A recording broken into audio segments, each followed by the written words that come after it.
8 de la mañana con 19 minutos, 8 con 19 minutos, en Punto Noticias de Radio Pichincha nos acompaña nuestra segunda invitada. Se trata de la ex legisladora Blanca Sacancela, actual candidata a la vicepresidencia de la República por el movimiento Creo. Ella es la compañera de fórmula de Francesco Tabacchi, quien busca la presidencia de la República por el partido del expresidente Guillermo Lasso. ¿Cómo está, Blanca? Buenos días, bienvenida, gracias por acompañarnos en Punto Noticias de Radio Pichincha. Le saludamos a Alexis Moncayo, quien le habla, Licenia Espinel. Cuéntenos, por favor. Ustedes se han convertido en uno de los primeros en inscribirse y entiendo que uno de los primeros binomios en recibir ya la aceptación o la aprobación por parte del Consejo Nacional Electoral. Tienen ya un plan de gobierno previsto para atender las necesidades del país, y una de ellas, la más emergente, evidentemente, es la crisis eléctrica. En ese sentido, ¿cuál es la propuesta que ahora trae Creo, tomando en cuenta que en el gobierno del expresidente Lasso se pudo haber hecho mucho y no se lo hizo? Muy buenos días, Licenia, muy buenos días, Alexis, a la audiencia de Radio Pichincha. Bienvenida. Es un gusto estar aquí, siempre a las órdenes. Sí, Blanca Sacancela es una mujer que viene del sector rural. Yo soy de la comuna Lumbicí y conformo el binomio junto a Francesco Tabacchi, que es una persona que viene del sector de la costa, del sector ganadero, del sector campesino.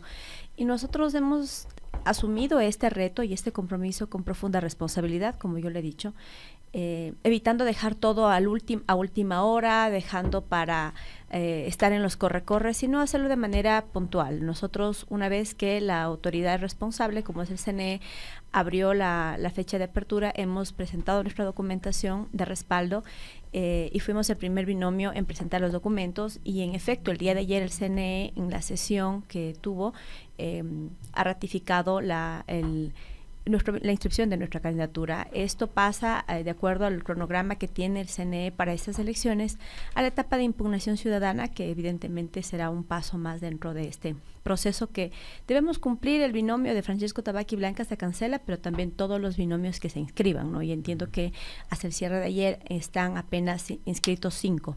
Veamos quiénes más se inscriben. Lo que dice Licenia es algo importante. Por ejemplo, el día de ayer nosotros, en la madrugada de hoy, en nuestro sector, estuvimos sin luz. Yo no pude dormir porque por temor había unas motos que pasaban, mis hijos, estaba sola con mis hijos. Y yo creo que esa es primero la sensación que nos tiene a nosotros que encaminar sobre qué es lo urgente. Y lo urgente pasa por la crisis energética, pero únicamente porque no tenemos luz, o porque las personas que tienen generadores no pueden comprender la magnitud de este problema.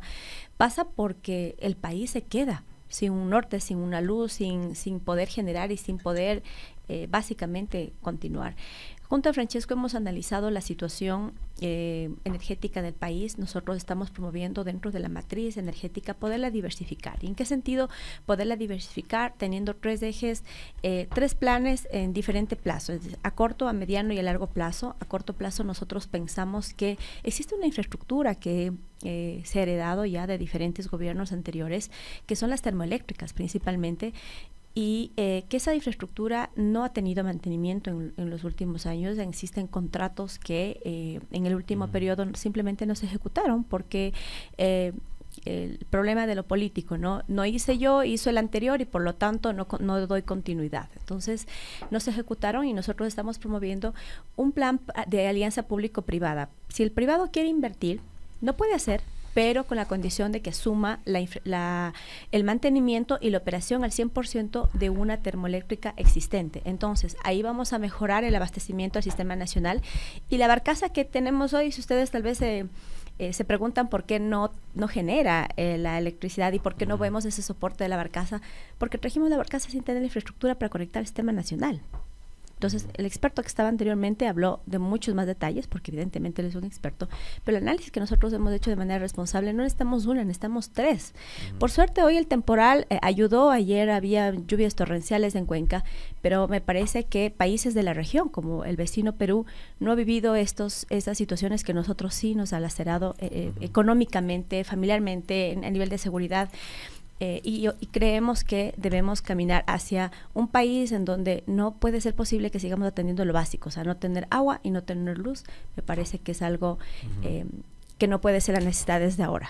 Qué gusto tenerla acá, buenos días, bienvenida. Gracias, Alexis. Fueron gobierno desde mayo del 2021 hasta noviembre del 2023 con Guillermo Lasso a la cabeza, y Guillermo Lasso es un político que uno entendería tenía mucha experiencia porque venía peleando por ganar la presidencia desde elecciones pasadas, ¿no? Desde la del 2013, 2017 y finalmente 2021 logra ganar. Y parecería que sí tenían el equipo y el plan para resolver estos problemas. Y de ahí le pregunto, ¿qué le puede hacer pensar al elector, al militante que todavía confía en el movimiento, creo, en que si no pudieron hacerlo en un periodo completo anterior, podrían hacerlo ahora? ¿Y qué errores usted cree que deberían corregir de lo que no se hizo o se hizo mal con Guillermo Lasso ahora? Porque, por ejemplo, el tema de la electricidad, así como muchos otros aspectos, creo que tienen que ver con ese discurso que se implementó en el país de ir hacia una política de austeridad, de reducir el tamaño del Estado obeso, y finalmente la consecuencia de todo aquello es que de tener un Estado supuestamente obeso hemos llegado a tener un Estado absolutamente raquítico y anémico, que hoy, por ejemplo, tiene había un Ministerio de Electricidad que hoy está reducido a una oficina dentro de un gran ministerio que se encarga de muchas cosas, como petróleos, como minas, como la propia electricidad, pero que no tiene el personal operativo suficiente como para manejar un asunto tan importante como el de la energía.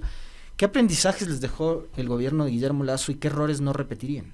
Muchos se preguntan lo mismo, Alexis, y la respuesta que tengo que decirles a todos quienes nos escuchan y a ustedes es que cada gobierno tiene una línea de tiempo, una curva de aprendizaje, y sin duda tenemos que aprender de las lecciones dejadas, de las experiencias vividas, y me parece que todos los gobiernos en el país han dejado bases importantes. Partiendo de eso, lo que tengo que decir es que el Estado no está raquítico, me parece que es un Estado obeso, pero es ineficiente. Entonces, dentro de nuestro plan de gobierno, que era lo que me preguntaba Licenia y no le alcancé a responder, nosotros hemos planteado un programa de reingeniería a la forma de la gestión pública. Tal vez en su momento, cuando se nos planteó hace unos 15 años, la forma diferente de administrar lo público, entonces vino el KIPUS, vino el sistema de gestión por resultados, vinieron varios procesos, era innovador, pero hoy por hoy esos procesos han sido vulnerados y ya no son las herramientas que nos permiten a nosotros incluso medir la calidad de los servicios públicos. Es por eso que nosotros dentro de nuestro plan estamos planteando esa reingeniería. Dentro de los temas que tal vez no vamos a cometer o de las lecciones aprendidas, podríamos decirlo, es primero entender que este país no debe seguir manejándose por el revanchismo político, Alexis. ¿Y por qué digo esto? Porque existen cosas positivas que se hicieron en todos los gobiernos que han pasado últimamente, pero lo que le decía, es decir, si es que partimos del criterio de que no, yo no hice esto, entonces yo no continúo, por más bueno que yo sepa que es, simplemente porque no me conviene políticamente, tengo que decirle a la gente que está mal, cuando no es así. Tenemos una infraestructura en materia energética que tiene que avanzar. Tenemos a Cocodro Sinclair que está ahí paralizado por una bronca que sí, que no es, que las fisuras. Tenemos que poner un punto final a esa obra. Hacer un plan con etapas y con un cronograma de cómo revisarlo, de cómo recibirlo, de qué va a pasar. Pero no puede el país, a una obra tan emblemática, seguirla teniendo en espera, cuando hoy por hoy es tan emergente. Que tenemos problemas en el talud, perfecto, hay que resolverla. Pero ¿qué es lo que ha pasado? Que hemos dejado, por ejemplo, eso pendiente, no, mejor no nos metemos, que quede ahí, que quede ahí, que quede ahí. Eso no puede pasar, Alexis. Porque eso nos cobra factura a todos. Ahora, coincidiendo con usted plenamente, de que hay que dar un gran salto y de que en realidad, y claro, su presencia acá está para conversar de lo que usted con Tabaqui ahora le proponen al país para los próximos 4 años. Pero así es. Indudablemente cuando usted menciona eso, a mí me salta a la cabeza y a la memoria una declaración que le da Guillermo Lasso a Diego Kendo, cuando le dice: aunque nos cueste en lo económico, hay que enterrar a Correa y al correísmo porque todavía tienen un 30%. Lasso tenía un discurso y una política de revanchismo y de incluso, digamos, resignar los temas vinculados con el desarrollo y con la economía para políticamente enterrar a Correa y evitar que regresen nuevamente al poder. Entonces, ustedes ya superaron esa etapa, a eso se refiere. O sea, era un error también de Lasso fomentar esa bronca. Alexis, hay algo que tiene que entender la gente, y precisamente el día de ayer estábamos en Tumbaco haciendo el corte del pelo a mi hijo que entraba hoy a la escuelita, y hablaba con el peluquero y me dice: Ni el candidato de la RC representa al líder máximo del RC, ni el candidato del PSC representa al líder máximo del PSC, y nosotros lo propio. Me parece que este país tiene que avanzar, porque los candidatos al final del día lo que nos convertimos es en perfiles o en cartas de presentación de la organización política. Entonces, eso es importante. ¿Cuál es la apuesta que le está haciendo cada organización política al país? Entonces, tenemos un pilo de gente que está postulando para estas elecciones, y es importante porque el país vive un momento difícil, y saludo mucho que la gente quiera participar y quiera también asumir esas responsabilidades, porque dirigir un país no es una cosa fácil o no es un tema de hobby. Nosotros al menos no lo asumimos de esa forma. Entonces, de todos los candidatos o precandidatos que tenemos, vamos revisando quiénes vienen de un proceso organizativo real, quiénes alquilaron un partido, quienes por ego quieren acomodar lugar con el partido que sea ser presidentes o vicepresidentes de este país, y quienes responden a diferentes procesos. Entonces, ahí vamos haciendo una selección. Segundo, respecto de estas formas de hacer política, nosotros creemos que al país lo que nos tiene sumido en muchos caos, en salud, en seguridad, en educación, en falta de empleo, también son estos revanchismos de los políticos, Alexis. Entonces, nosotros sí comprendemos, mi presencia también en este medio de comunicación que mucho se estigmatiza, es precisamente entender que este país es plural, este país es diverso, este país está compuesto por los múltiples puntos de vista, y si vamos a querer gobernar un país, tenemos que hacerlo con todos, para todos y por todos. Entonces, eso creo que es el primer paso que debemos hacer todos. Yo saludo que muchos candidatos están llamando a la unidad, porque eso es lo que este país necesita. Para levantarnos no se levanta solamente yo y mis amigos, no puedo levantarme yo y mis seguidores, tenemos que hacerlo todos, unidos. Entonces, esos son diferentes elementos que nosotros debemos analizar. Francesco Tabaqui y Blanca Sacancela tenemos unas credenciales propias, genuinas, intereses genuinos de poder servir. A mí lo que me mueve y lo que nos ha movido a nosotros siempre a hacer política es que la política tiene que ser utilizada para servir a las personas y no lo contrario. Entonces, a lo largo de nuestra trayectoria, a lo largo de mi proceso político, podríamos decirlo, es lo que he venido haciendo. Y hoy más que nunca las mujeres necesitamos tener un espacio de representación real, Alexis. No puede ser que en este país muchas mujeres dieron la vida para que podamos votar, sufragar, tener acceso a la educación, hoy por hoy incluso ser a nivel legal, tener una cuota participativa, o que el binomio sea compuesto de manera obligatoria por un hombre y mujer de manera paritaria, y que esto esté menoscabado. Entonces, ¿a qué es lo que se reduce la participación política de la mujer? A tal vez buscar presentadoras de televisión o personas que vienen del mundo del modelaje. Sin duda son profesiones, desde luego que las mujeres hermosas de este país lo cumplen, pero nosotros que venimos también desde la ruralidad tenemos esa oportunidad, Alexis, de poder apuntar a esos espacios. Nosotros tenemos, las mujeres, mucho que ofrecer a este país, somos mucho más que una cara y un cuerpo bonito, tenemos esa capacidad para poderle entregar. Hoy por hoy la representación política de la mujer en el país está menoscabada, y eso es lo que nosotros queremos reivindicar, y precisamente por eso yo decidí asumir esta candidatura junto a Francesco, porque déjeme decirle algo, yo a Francesco lo conocí cuando fue gobernador del Guayas. Yo estaba en el Ministerio de la Mujer y nosotros lideramos un programa importante que es el programa de Centros Violeta. En Guayas me decían, es imposible tener un centro violeta. Les decía, ¿por qué? No, es imposible. Yo fui y le toqué la puerta al entonces gobernador Francesco Tabaqui. Él salió de la oficina, me acompañó, fuimos a un espacio de mobiliar y se inauguró un centro violeta en 2 alas, ala norte y ala sur. Entonces, cuando hablamos de la voluntad política, hablamos de que sí se pueden hacer las cosas cuando existe compromiso. Blanca, en materia, yo saludo esa propuesta que usted hace de la unidad y no el revanchismo, pero ojalá y esas propuestas sean absolutamente confiables, creíbles y honestas, porque ya nos ha pasado antes a los ciudadanos que nos han ofrecido eso, otros los candidatos, y ni más llegan a ocupar el cargo, pues se olvidan de esa unidad y se olvidan de ese no revanchismo. Y una muestra de ello es lo que estamos viviendo ahora mismo en el país. En materia de seguridad, ¿cuál es la propuesta que ustedes tienen? Porque es otra de las crisis que no hemos logrado superar ni en el gobierno actual ni en el gobierno anterior. De hecho, este último agosto fue uno de los meses más violentos de los últimos años. En materia de seguridad, el binomio compuesto por Francisco Tabaqui y por usted, ¿qué propone? Nosotros tenemos un plan que compone 3 ejes o 3 manos, como lo hemos llamado. La mano dura, que implica la mano dura, primero hacer cumplir la ley y la Constitución, pero también caminar hacia una reforma legal para los vacunadores, para los violadores, para los asesinos y sobre todo también para los jueces corruptos. Pero yo le he dicho a Francesco que esto tiene que ir de la mano con una asistencia social. No podemos querer entender y tratar de resolver la seguridad del país cuando no podemos resolver la inequidad que tiene el Estado. Entonces, cuando esos jóvenes que son reclutados por estas bandas no tienen educación, sus madres no tienen empleo, no tienen de qué comer, ¿qué les podemos nosotros decir? Entonces, por eso es que nosotros diseñamos un programa que se llama Beca por Arma, que consiste este programa en precisamente promover que dejen sus armas a cambio de las becas. Todo el mundo nos va a decir que es iluso, que no puede ser, pero tenemos que entender que el tema de seguridad tiene muchas aristas y muchos enfoques y viene desde abajo.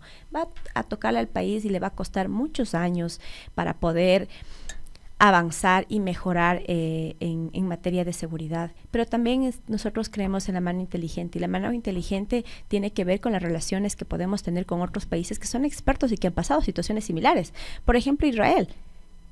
A propósito del tema de los incendios, Israel tiene sistemas de riego excelentes, conoce en materia de seguridad, hemos tenido relaciones y acuerdos con estos países. Israel no tiene que ser solamente un país para coger y mandar a la vicepresidenta allá que vea cómo sobrevive, sino tenemos que aprovechar las relaciones diplomáticas para poder dar soluciones a lo que vive el país, especialmente en materia de seguridad. Entonces son esos 3 ejes: mano dura, mano justa y una mano inteligente. Uh-huh.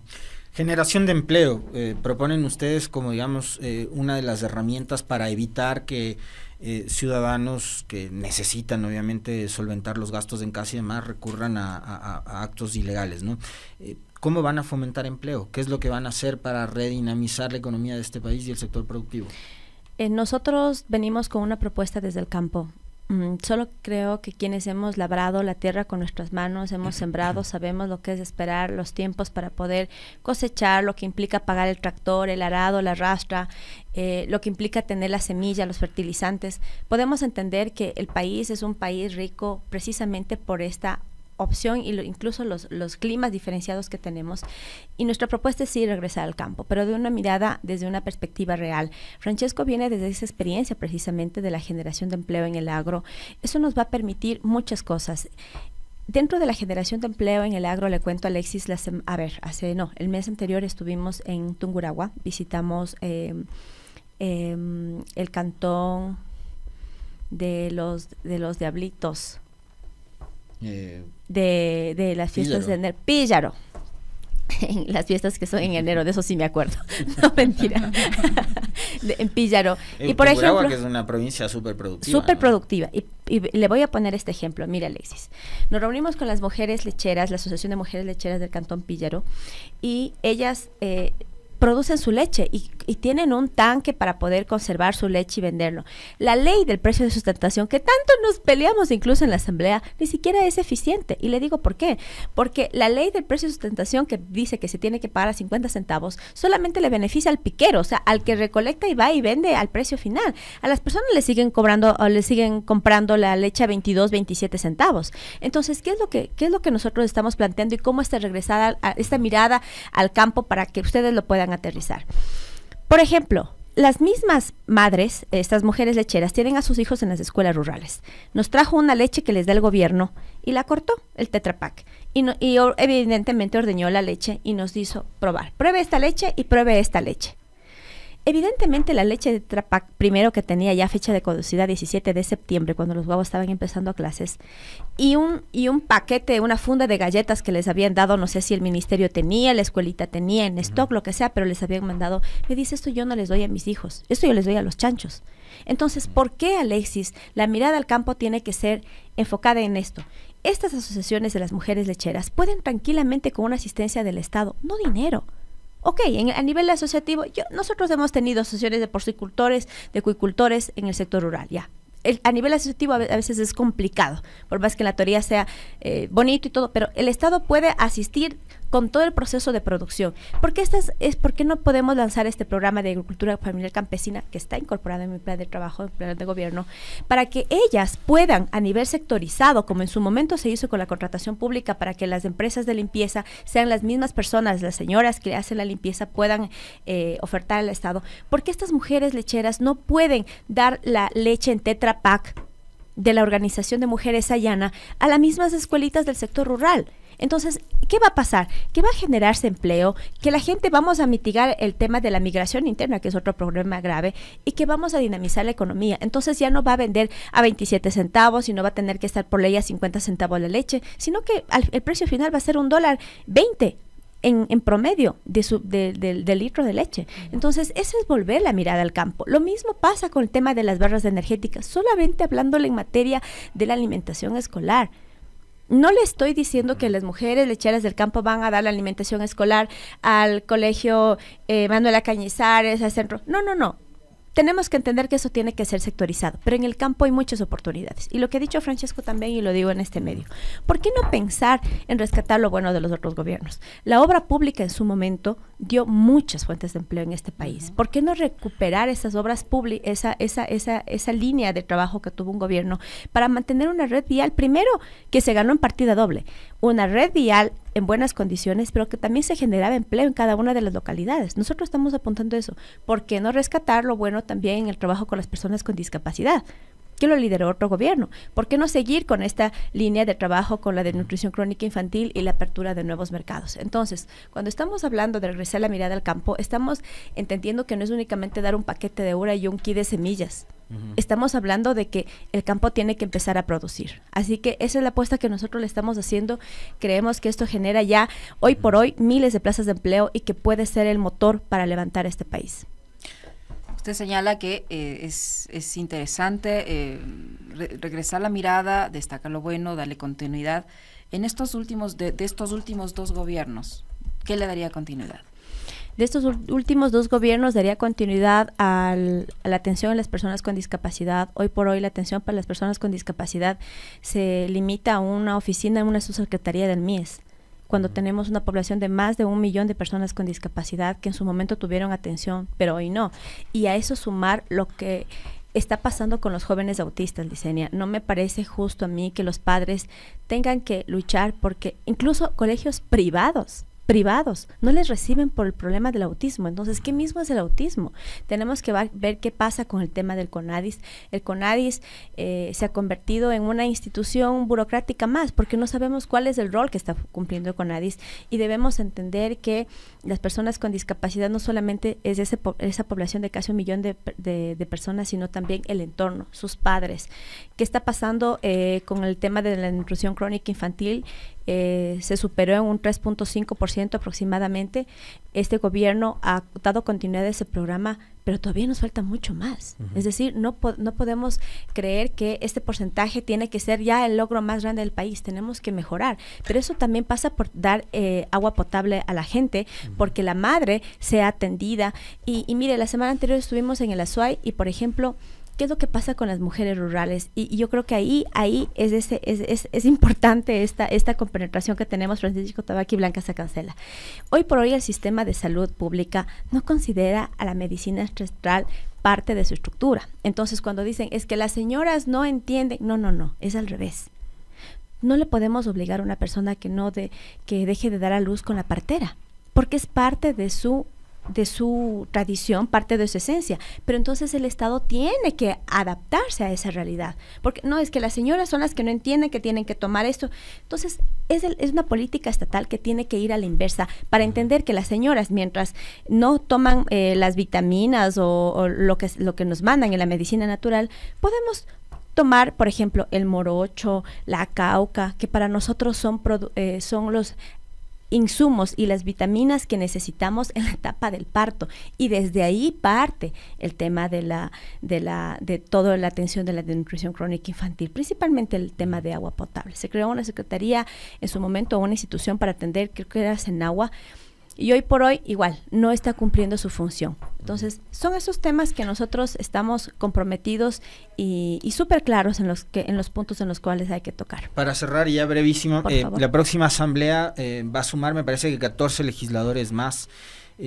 Ustedes, después de lo que fue la elección del 2023, a propósito de la muerte cruzada, resultaron como movimiento político bastante disminuidos y golpeados, ¿no? La salida de Guillermo Lasso, evidentemente, y las formas significaron un golpe político para Creo. Ahora tratan de recomponerse, de recuperarse. La política es así, la política también es de momentos, es como el fútbol más o menos. ¿Cuántos legisladores aspiran a alcanzar en esta elección? Bueno, no tenemos un cálculo de cuántos legisladores. Nosotros creemos que la asamblea, que todo el mundo le ve como un problema, es la expresión viva de la diversidad de este país. O sea, y no podemos ponernos una venda en los ojos. Hay que trabajar con la asamblea que esté. O sea, en la asamblea existen diferentes dinámicas. Hoy por hoy igual la asamblea va a pasar de un control de una organización política a otra. ¿Y qué es lo que va a hacer esa organización política? Va a necesitar también sentarse a conversar con otros. Es decir, la asamblea es un parlamento que tiene que ser respetado porque somos parte de un sistema democrático, es decir, querer anular a la asamblea o disminuir el rol facultativo de fiscalización, de legislación y todas las atribuciones que tiene este organismo es absolutamente irreverente y estaríamos hablando de un estado dictatorial que es al que nosotros no apuntamos, sino a fortalecer el sistema democrático. Con la asamblea que esté tendremos que trabajar en lo urgente. Pero apuntan una bancada de 10, de 15. Nosotros estamos apuntando a una bancada que tenga unos buenos perfiles como tenemos nosotros, tenemos ahí a varios de ellos en diferentes provincias, jóvenes también que han nutrido las listas de los asambleístas.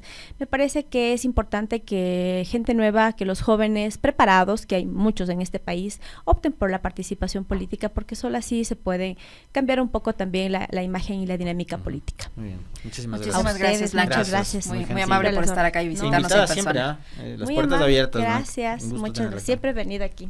Muy amable, muy gentil. Blanca Sacancela, exlegisladora, ahora candidata a la vicepresidencia de la República por Creo, que ha estado con nosotros, 8:45. Una pausa.